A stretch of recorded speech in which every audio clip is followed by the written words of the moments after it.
Eu já começo o vídeo avisando que eu não sou especialista. Tudo começou porque a minha cerca aí, ó, tava muito boa, né? O estado perfeito. Eu chamei 3 profissionais da área para fazerem orçamentos. O mais barato ficou em R$ 2.000. Eu achei o preço justo, mas eu decidi fazer a reforma da minha própria cerca. Primeiro fiz o planejamento e eu fui às compras. Comprei uma serra Tico-Tico, uma lixadeira orbital, lâmina da serra Tico-Tico, lixas, tinta esmalte à base de água, a madeira estrutural, a que vai na horizontal na cerca, a madeira de pinos que vai na vertical. Essa madeira, a tábua media 30 centímetros de largura por 3 metros de comprimento. Então o próprio local que eu comprei fez o corte para mim na medida que eu estava precisando, que era 9 centímetros de largura por 1,74 m de comprimento. Comprei bits para a parafusadeira, a lona para proteger o chão, parafusos. Eu já tinha a furadeira e a parafusadeira.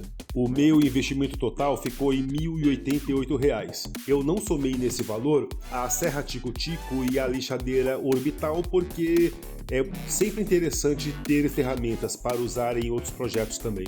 Essa cerca ela foi feita com pregos, mas eu tomei a decisão de fazer com parafusos para facilitar as manutenções futuras. Aí eu comecei os trabalhos. A primeira coisa que eu fiz foram 2 cavaletes com as sobras das madeiras de pinos. Foi uma decisão ótima, porque facilitou pra caramba fazer aí todo o trabalho em todas essas madeiras aí da cerca. Fiz os cantos nas madeiras de pinos com a serra Tico-Tico. Eu nunca tinha usado serra Tico-Tico. Eu lixei e pintei, inclusive as madeiras estruturais. Aí eu fui para os trabalhos com a cerca. Eu desmontei a primeira parte entre 2 colunas. Eu pintei as colunas, serrei e coloquei as 2 madeiras estruturais.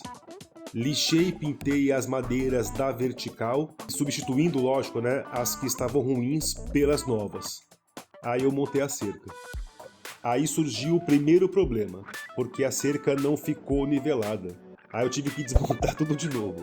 O que facilitou pra caramba aí foi que eu tinha feito com parafusos, né? Então eu tirei todos esses parafusos, aí eu coloquei uma linha para nivelar a altura da cerca, aí eu montei tudo de novo, até que ficou bom. Aí depois eu desmontei o segundo bloco e fiz todo esse processo novamente. E ficou legalzinho. Depois dessa minha experiência de ter feito os 2 blocos, eu joguei que seria mais produtivo eu desmontar os 3 blocos restantes e fazer o trabalho todo de uma vez. E foi isso que eu fiz. Para minha sorte, os últimos 2 blocos da cerca estavam bons, então eu só precisei lixar e pintar essa parte e o portão também. Ficou muito, mas muito longe de ser um trabalho profissional. Foram 10 dias de trabalho cansativo, fiquei em torno de 4 a 5 horas por dia. O bom é que eu consegui resolver o problema da minha cerca. Eu não sabia, mas eu fiz.